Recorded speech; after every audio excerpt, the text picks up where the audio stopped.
Welcome, everyone. Good to virtually see everybody. For those of you wondering, this bow tie is 100% for this program, and it will be off at 1:02 p.m. So we're going to do privilege Jeopardy, and I'm going to try to be Alex Trebek. Liz and Brittany are the contestants, and as we go, they will go. They're going to alternate on the board, and I will try to monitor questions and address those at the end. So, Liz, Brittany, you guys ready to roll? Sure are. Ready. All right. Okay. Well, I'm going to turn. Liz, your call. You got a full board. All right. I'm going to take protection from inspection for $200, please. All right. This rule governs attorney-client privilege in Texas. Beep. Go ahead. What is Texas Rule of Evidence 503? That's fantastic. That's 200 to you. Great. We're going to deviate. Brittany, your board. Let's do, if you don't know, now you know, for $200, please. In these cases, federal courts will apply Texas privilege rules. Beep. What are cases sitting in diversity? That is absolutely correct. I'll try and keep score, but you guys right now are tied. Liz, it's your board. I'm going to take protection from inspection for $400, please. Under Rule 503, these individuals or entities are considered, quote, clients. Beep. What are persons, public officers, corporations, associations, or other organizational entities that A, a lawyer renders legal services to, or B, that consult a lawyer to obtain professional services? My goodness, Liz, you are incredibly smart. You got that exactly right. All right, Brittany, you're up. Okay, let's go with protection from inspection for $600, please. Under Rule 503, a client representative is someone who has authority to obtain legal services or act on legal advice or this. Beep. All right. Who is any other person who, to facilitate the rendition of professional legal services to the client, makes or receives a confidential communication while acting in the scope of employment for the client? Absolutely right. And just according to my math, Brittany, you're ahead by $200. Liz, it is your board. I'm going to take corporate concerns for $200. Texas law applies this test to determine if a corporate employee falls within the scope of privilege. Beep. Go ahead. What is the subject matter test? That is absolutely correct. Let's spend a little time talking about what the subject matter test is. So the case that's on the screen is In Re USA Waste Management Resources, LLC, which is a 14th District Court of Appeals case from 2012. It cites In Re E.I. DuPont, which is one of the seminal privilege cases in Texas, and it sets forth what the two-part subject matter test is in Texas. One, it's whether or not the communication is made at the employee's supervisor's direction. And two, the subject matter upon which the attorney's advice is sought by the corporation and dealt with in the communication has to be related to the employee's performance of his or her duties within the scope of his employment for the corporation. So that's the subject matter test that Texas uses. It actually replaces the old control group test. Great. All right, Brittany, your board. Okay, I'll take protection from inspection for $1,000. $1,000. You're turning up the heat here. 503 protects only these types of communications from production or inspection. Beep. Go ahead. What are confidential communications made to facilitate the rendition of professional legal services to the client? Absolutely right. And let's talk about this one as well. This is important because a communication with an attorney isn't automatically privileged. And as the court held in Austin versus State, the case on the screen, a routine message, such as informing a client of a trial date, is not considered a confidential communication. Rather, for it to be considered confidential, the communication needs to involve the subject matter of the client's legal problem. Liz, your turn. I'm going to take, if you don't know, now you know, for $600. Attorney-client privilege attaches not only to legal advice, but also to this. Beep. Go ahead. What is the whole communication? That is correct. Let's talk about this as well. It piggybacks on what Brittany was just talking about. So in cases where the privileged communication is in a document, which typically happens, we send emails that include some privileged information and some not. Again, the 14th District Court of Appeals said that in the context of applying privilege law, the entire document, if it contains any privileged information, will be considered privileged. They're not going to parse through a single document and only protect from inspection just the privilege section. The entire document itself, even the part that contains factual information, is privileged. Great. All right. Just, Liz, congratulations, but you're now still losing by $400. I just want to let you know. Not that we're competitive here. All right, Brittany, your turn. Okay. I'll choose corporate concerns for $400. All right. Even when made with in-house counsel, these communications are not protected. Beep. Go ahead. What are non-legal or business communications? That is correct. And we're going to talk about this one as well. In Navigant versus Wilkinson, the case on the screen, the court held that if a communication involves a business purpose rather than seeking legal advice, then the communication is not considered privileged. And in order to make the communication privileged, a party needs to make sure that they are asking for legal advice in any email or communication. Liz, your turn. Well, Paul, since I'm losing so badly, I'll take prove it for 1,000. That's the type of hyper-competitive response I expected from you. Good. This document is typically the mechanism for preserving privilege. Beep.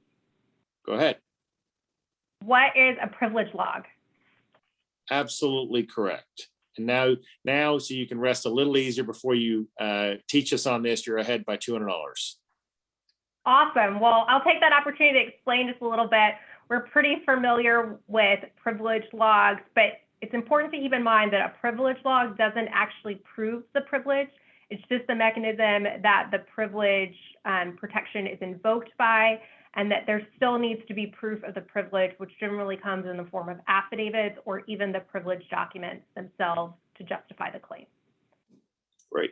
And if you're using affidavits, remember that you need to serve them 7 days in advance of your hearing. Brittany, go ahead. Okay. Prove it for $200. All right. Am I winning? You're temporarily winning until Brittany gets this correct. Thank you for jumping in.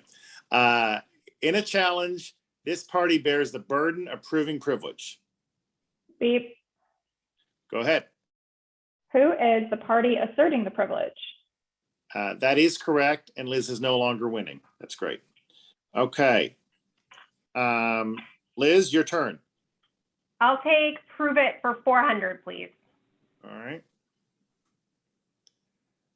The party asserting privilege must make this type of showing. Beep. Go ahead. What is a prima facie showing? That is absolutely correct. Who knew we were going to have some Latin today? Brittany, go ahead. You're bored. I'll take prove it for $600. All right.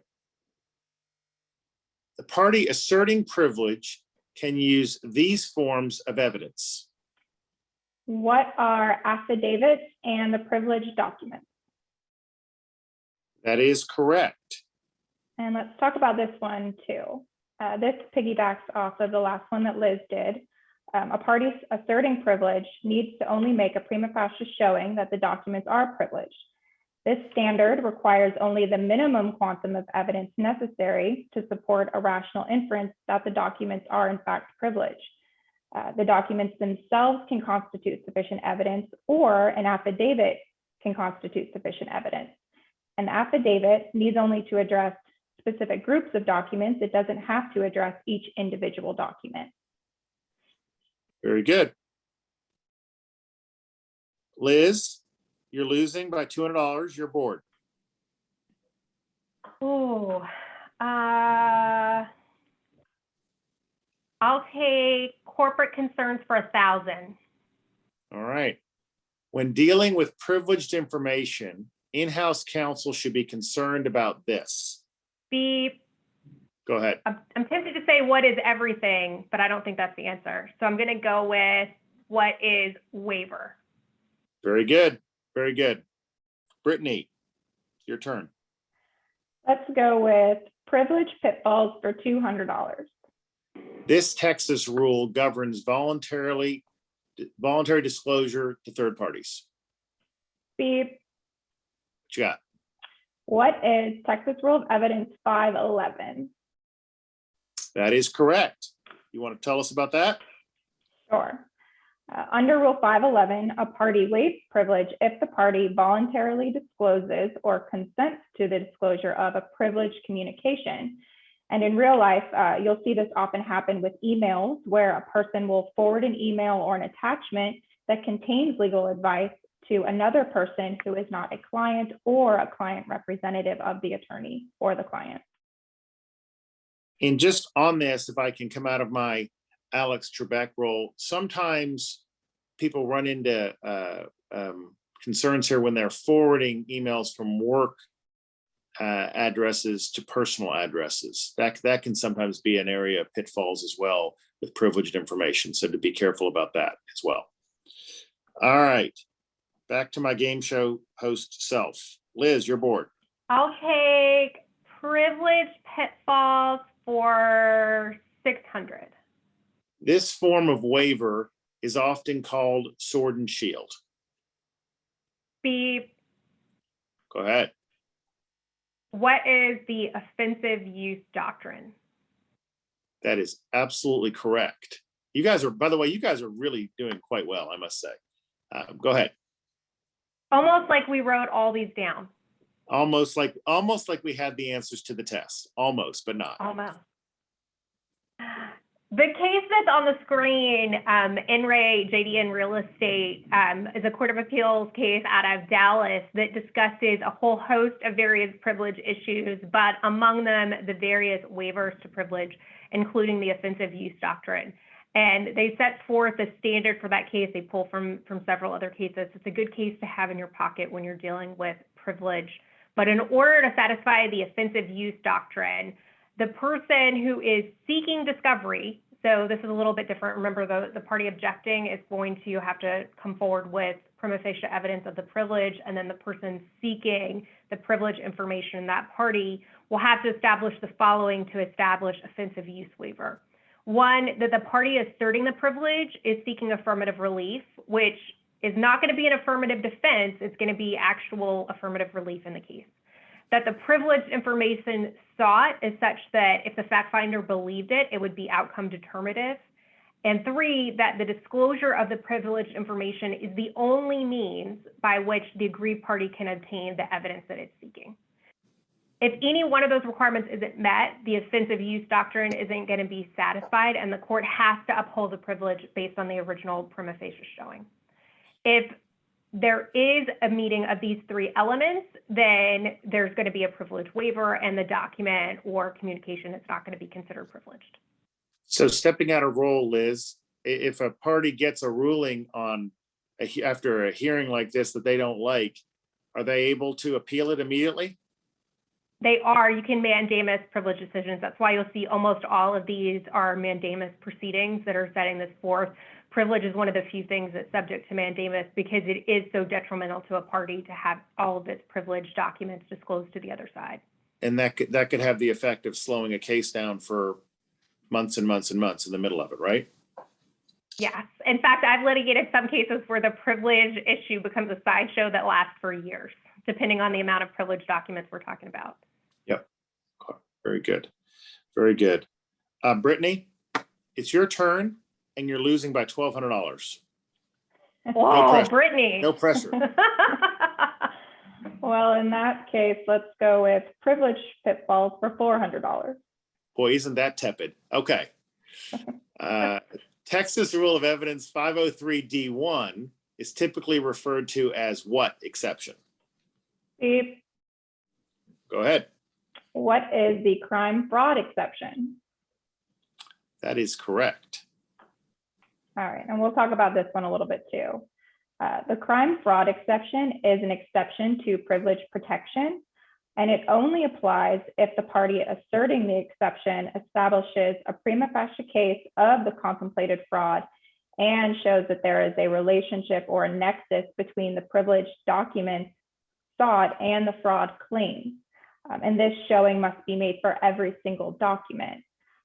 So to the extent that the party is unable to show that each individual document is covered by the exception, then you can't obtain the document. It's a per document exception. So is that a situation where if something were a communication between client and counsel, would you have to show that the subject matter of the communications is in furtherance of some sort of crime or fraud to be able to have the privilege not apply? Yes, that's correct. The subject of the communication must relate to the fraud claim. And primarily that would probably, we haven't talked about this yet, but that would probably be a situation where the documents themselves might be submitted to the court for in-camera inspection. Is that right? That's correct. Okay. That's great. You're still losing by $800, by the way, notwithstanding that great explanation. Liz, your turn. Oh, just to really make that loss worse for you, Brittany, I'll take privileged pitfalls for $1,000. If you inadvertently produce privileged information, this rule allows you to snap it back. Beep. All right. What is Texas Rule of Civil Procedure 193.3D? That is correct. And because this is important and frequently happens in cases, let's talk about how snapback works. So under the rule, privilege is not necessarily going to be waived by production. Courts are going to focus on whether or not the party intended to waive the privilege when it produced the document, not just whether or not the party intended to produce the actual document. And there's a distinction there. You have to actually intend to waive the privilege. There's a 10-day period in which you can snap back the document. That 10 days starts to run once you've actually discovered that the privileged document has been produced. So that means that the 10-day rule isn't always going to run from the date of production. It will sometimes start later, which is the day that you discovered, oops, I accidentally produced these privileged documents and now I need to snap them back. Thank you. Brittany, your turn. Is this where the comeback starts? Brittany, is this where the comeback starts? I sure hope so. Okay. Let's go with if you don't know, now you know for $800. Commonly misidentified as a joint defense privilege, Texas actually recognizes this. Steve, Go ahead. what is the allied litigant privilege? That is absolutely correct. And please tell us about that, because I think a lot of people are not familiar with this. Yes, this is an important doctrine. Texas actually doesn't have a joint defense or a common interest privilege. Instead, the Texas Supreme Court in In Re XL Specialty clarified that Texas has what is more appropriately referred to as an allied litigant privilege, which applies only when parties to a lawsuit are represented by separate counsel and the communications are made in the context of a pending action. For this allied litigant privilege to apply, the communications also must be between a client or the client's lawyer to another party's lawyer. So this privilege isn't going to apply to two clients who are represented by separate counsel having conversations with each other. The lawyer must be involved. A way to work around this rule is to have both parties be represented by the same counsel. and sign what's called a conflict waiver so that the joint client privilege can apply. If they're unable to reach a suitable conflict waiver, that makes it even more complicated, doesn't it? Yes. Liz, your turn. I'll take working hard for the money for 200. Okay. This privilege is broader than the attorney-client privilege and does not expire. Beep. Go ahead. What is the work product privilege? Yes, that is correct. Often called the work product doctrine, but yes, absolutely. Will you accept my answer, And so, Alec? I will accept it, but I think if given that you're trying to win, it really is the work product doctrine, but it's okay. It's okay. We'll come back to that. Brittany, your turn. Okay, let's go with working hard for the money for $400. All right. This Texas rule governs the work product privilege or doctrine. Beep. Go ahead. What is Texas Rule of Civil Procedure 192.5? That is absolutely correct. And Brittany, I got to tell you, there are members watching this in the in-house community in the Dallas area who think your comeback is slow in developing. Okay, so all right, they're taunting you. Okay, and they don't know that that's not a smart thing to do, but they'll find out. Okay, Liz, you're up by $800, and it's your board. Ooh, I'm gonna take working hard for the money for 800. Okay. I'm crushing that comeback. Core work product is? Beep. Go ahead. What is not discoverable? That is correct. That is correct. And why is it not discoverable? If you're going to win, you're going to need to have to answer some ad hoc questions here. Why is it not discoverable?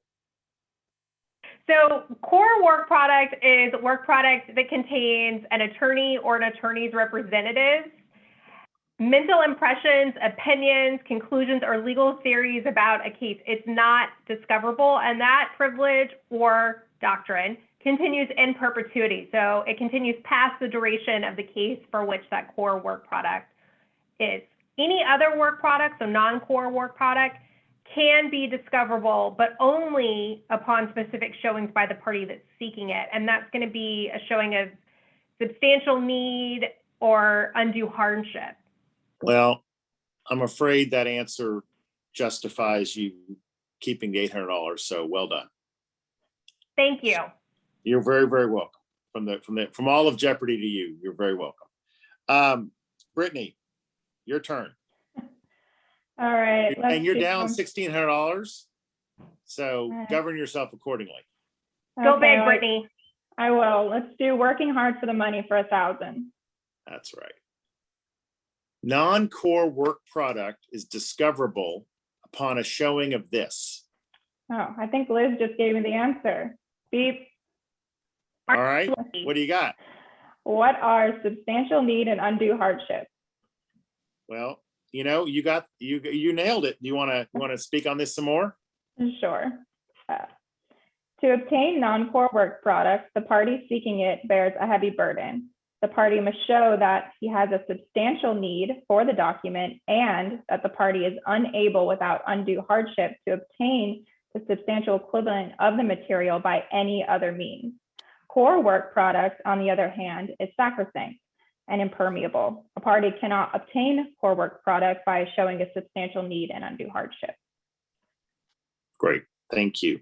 So that concludes phase 1 of this game of Jeopardy. And for any of you who are concerned that Brittany lost, even though I think many of you know she might have done the majority of the work associated with this program, we're going to move into phase 2. And that is under the view that Liz and I need Brittany every day to make our lives workable. So Brittany, you're bored, and here comes the comeback. All right. Paul's gonna let you clear the board, Brittany. Oh gosh. Basically. Okay. Basically. Right. Okay, let's do, if you don't know, now you know, for 1,000. There we go. Texas Rule of Evidence 507 protects this type of information from disclosure. Beep. Go ahead. What are trade secrets? That is absolutely correct. You are now winning, and tell us more about this. All right, so under Rule 507, a person has a privilege to refuse to disclose and prevent other persons from disclosing a trade secret owned by the person, unless the court finds that non-disclosure will tend to conceal fraud or otherwise work in injustice. Fantastic. You're winning. You're up by 400. And since you did such a good job on that, you get to go again. All right, working hard for the money for 600. Great. Rule 192.5b distinguishes between what 2 types of work product? Beep. Go ahead. What are core work product and non-core work product? Absolutely correct. And since we have an audience question about this too, we can touch on it again real quick about the difference between core work product and non-core work product. Just to jump in on you, Brittany. So core work product, which is defined in Texas Rule of Civil Procedure 192.5b, is any work product that's made by an attorney or an attorney's representative that contains the attorney or the attorney's representative's mental impressions, opinions, conclusions, or legal theories. And that work product is not discoverable. Anything else, any other form of attorney work product or work product prepared by the attorney or the attorney's representative is going to fall into that non-core work product category, which is discoverable, but only upon that specific showing of undue hardship and substantial need. So what, Liz, how does that work with the notion of in anticipation of litigation? Like, what does that mean in connection with that? So not all work product prepared in anticipation of litigation is necessarily going to be core work product, because there's going to be some things that are prepared in anticipation of litigation. Let's say a witness interview, right? That won't necessarily have my mental impressions. Maybe I'm just verbatim trying to take down what the witness has said to me. But let's say I do a witness interview and I'm interlineating with my opinions on the witness's credibility or potential ways to, that the opposing counsel might explore bias with the witness, or things that I need to remember for witness prep. That would make that core work product that is not discoverable. The distinction is going to be what I have to log on my privilege log when someone requests information. So once I get into that reasonable anticipation of litigation phase, I'm generally outside the period at which I start having to log my privileged communications, because I'm now in a place where I'm having frequent communications with my client, and it would be onerous and would obviously give the other party some insight into when we're having communications and how frequently, given the amount of information that has to be included on a privilege log. Because keep in mind, for a privilege log, you have to include enough information that the party who's seeking the privilege documents can make a determination about whether or not they're going to challenge the privilege. And in that example you gave of a witness statement, where on the one hand you had a witness statement that was discoverable, on the other situation you had interspersed your mental impressions and matters, would that make, in your mind, would that make the entire document in the latter example privileged? Yes, based on the case law. Yep. And there's a situation where you could actually have one email in which you ask a question of a lawyer, whether it's a business person to an in-house lawyer, and they might ask a question and it might not be privileged, or they might share a piece of information and it might not be privileged. But if they share a piece of information and to their in-house counsel say, want to discuss and get your advice on what I just shared above, would that make the whole thing arguably privileged or privileged?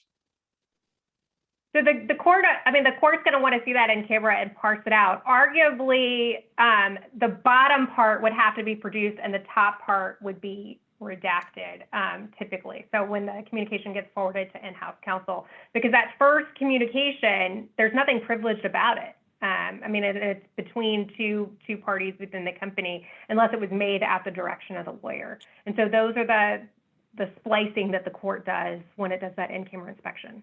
So if you just had one email where the business person shared a fact and then in that same email asked the lawyer, I'm interested in your legal advice as to what we should do next in light of this fact, would that make that entire email arguably privileged? Yes, under that GAF precedent that we cited earlier. Okay, and that sometimes is something we tell clients in terms of how they communicate, that you can actually move the needle on whether it's privileged by how you couch certain emails in writing, not just by copying someone, no. She's seeing them, but because that doesn't work, but by putting a substantive question in there, right? Right. Going back to Rule 503, the privilege is designed to protect the rendering of legal advice. So if someone is seeking legal advice from their in-house counsel and they're putting that in an email, and that email also contains factual information and it's copying non-in-house counsel, the court is 9 times out of 10 going to find that that's privileged. Got it. Or maybe 99.9 times out of 10. All right. So let's go back to the board. Liz, I think I've leveled the playing field enough. Now let's your board. Let's do prove it for 800, please. Affidavits support privilege. Affidavits to support privilege must be served this number of days before a hearing. This is too easy. 7. I think I said this earlier. 7 days before hearing. Yes. Yeah. Brittany, should we give her credit? And those are those affidavits are typically going to be affidavits the way it'll generally work is you produce a privilege log that logs all of your documents. The other party is going to challenge all or some of those documents on your privilege log, and you're going to introduce an affidavit to support the privilege that you've asserted on that privilege log. And that's generally going to be an affidavit either from the lawyer or from the party explaining the nature of the attorney-client relationship. Maybe, typically there's individuals that are copied on emails, so you're going to want to include in the affidavit who those individuals are and set forth the necessary evidence to show why they would stay within the scope of privilege, right? They're either the lawyer's representative or the client's representative. They're falling within that subject matter test if they're an employee of the corporation, so that there's no waiver issue there. And generally speaking, and this is my observation, not just because the law views the attorney-client privilege as sacrosanct, and I think my experience is if you make your case, courts will absolutely respect that. Appellate courts certainly do as well, as they should.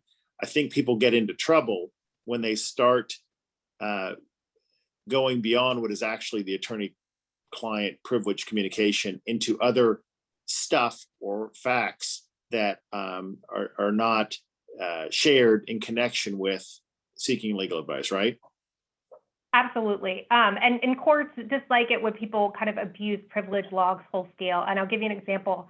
I had a case years ago where one of the things on the other party's privilege log was a bunch of communications between in-house counsel and the corporation, but it was about what they were going to order for lunch before a meeting.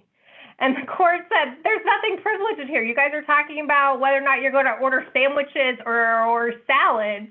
Where's the privilege? And it wasn't relevant either. I mean, it really shouldn't have been logged, but that's the kind of monkey business that courts really take an issue with. They want to make sure that when we're logging privileged items, we're taking that seriously as well, because keep in mind, doing an in-camera inspection is onerous for a court. I mean, having to go document by document on a privileged log is very time intensive. It's also going to annoy a judge, particularly if it's before lunchtime too, right? In that situation. Yes. All right, Brittany, you're bored. Okay, let's go with protection from inspection for $800. Okay. Rule 503 defines lawyers' representatives as. Beep. Go ahead. What is A, one employed by the lawyer to assist in the rendition of professional legal services, or B, an accountant who is reasonably necessary for the lawyer's rendition of professional legal services? Absolutely right. Very good. So good that you have another turn. Okay, corporate concerns for 600. These individuals may not claim the corporation's privilege. Beep. Go ahead. Who are former corporate employees? Yes. Now, does that mean that there's, yeah, go ahead and explain, yeah. So a corporation is a client for purposes of the attorney-client privilege. If a corporation's affairs, in a corporation's affairs, there is only one client, and that is the corporation. Displaced managers, former corporate employees, may not assert the attorney-client privilege over the wishes of current managers, even as to statements that the former might have made to counsel concerning matters within the scope of their prior corporate duties. So former and corporate employees are not able to rely on the privilege. Can a former corporate employee waive the corporation's privilege? I don't believe so. So in a situation where, and this is really for all of us, for both of y'all, in a situation where a former employee is needed in connection with a dispute, the former employee's communications with the company or the company's counsel while employed, that would still be privileged, but the privilege would belong to the company. Is that right? That's correct, yes. So that it would be advisable in that situation when an employee leaves to discuss with that employee, remind them that the privilege belongs to the company, preferably document that they're going to respect that, and make sure that they're not out inadvertently waiving that privilege, right? Yes. Okay. Very good. Liz, you're down by $1,600. How did that happen? You know, it's just a matter of math. I think Paul cheated. In your face. Are you saying that Paul can't do math, Brittany? No, he gave me extra turns. Brittany, if I cheated, I did it in your favor. So you should just say thanks. But I'm a lawyer. I have to be ethical. That's true. Yeah, exactly. Well said. Touche. All right, Liz. Corporate concerns for 800, please. Right. Communications with attorneys acting in a non-legal capacity are this. Beep. What you got? What are not privileged? That is absolutely correct. So what are some examples you've seen of that? So, for example, if I was actually acting as someone's accountant, which would be terrible for them because I am very bad at math. If I was acting as an escrow agent, even though I'm barred, or a negotiator or notary public, notwithstanding my status as an attorney, if they're not seeking legal advice and I'm acting in a different capacity, those communications are not going to be privileged. And there might be situations where a lot of in-house lawyers are acting in multiple capacities, sometimes HR, right? Sometimes. Yep, or maybe, I have a client that their former in-house lawyer is now their CEO, right? And he still retains his bar status, but if you went to him for legal advice, you might be in trouble. I mean, you're going to have a big factual dispute over there about whether or not you went to him in his capacity as an attorney, or you went to him for advice in his capacity as the company's CEO. And we often see corporate secretary as well, right? Yeah. So what is the best workaround? Is it if you're going to be communicating in writing, make clear in what capacity you're make clear in what capacity you're communicating with that person, right? Yeah. Yeah. And certainly if there's a question, then involve someone who clearly is acting as a lawyer in that communication to appropriately cloak it in privilege, right? Yes. Okay. All right. we'll give you next turn before Brittany gets to win. I'm sorry. Well, I guess before I'll take, Brittany if you don't know now, you know, for $400, because we do really need Brittany. All right. So she's waving the white flag, Brittany. She knows you're going to crush her. When determining choice of law for privilege, Texas courts examine this factor. Beep. What you got? What is the state with the most significant relationship to the communication? That is absolutely correct. Texas applies the significant relationship test. All Brittany. right, last one. Privilege Yep. pitfalls for 800. Attorney-client communications are not privileged in these types of cases. Beep. What are cases involving claims that an attorney breached a duty to a client? Yes, that is absolutely correct. Which is kind of similar to the offensive, almost like the offensive use or type thing in terms of that, right? I mean, you can't hide a misdoing or crime fraud in connection with the privilege, right? Right. Okay. So by my math, Brittany, you won by $1,200. Woo. Good job, Brittany. There's a question: is employed by counsel limited to folks actually hired, or may someone who is directed by counsel to undertake activities? I'm assuming that relates to how to extend the privilege. If someone's operating at direction of counsel, would that include? It could include a consultant, certain types of consultants. Obviously, experts. There's privileges related to expert communications prior to their final reports as well. But I'm not. I don't know if. Let me see if I'm. Okay, great. Thank you for adding on. For example, someone else at the company who's not in the counsel's direct supervision. I think you can run into problems there. That's when you get into that subject matter control test. I mean, there are cases that hold that employees, even when, you know, I know I've seen them with respect to outside counsel, right? Employees of a client corporation directed to do something by outside counsel or not falling within the scope of privilege. Yeah, so the best answer there is the answer that none of you all want to hear from your outside lawyers. It's that 2-word answer. It depends. But I'm not to give you that is the best answer. It's the most accurate answer. But I do think that before getting that other person involved, you should talk with someone, because there are ways to best ensure that it be privileged. I mean, Liz or Brittany, do y'all have a different view? No. Okay. No. I think that it's always safe to default back to the text of the rule, that they either need to be a client or a client representative. So if someone is receiving communications to facilitate the rendition of legal services while acting in the scope of employment for the client, then that would fall under the attorney-client privilege. Otherwise, the person has to have authority to obtain legal services for the client. So again, just go back to the rule and try to wiggle your way into it. Very, very good. So we have Brittany telling you to wiggle, and Liz talking earlier about monkey business. I mean, exactly.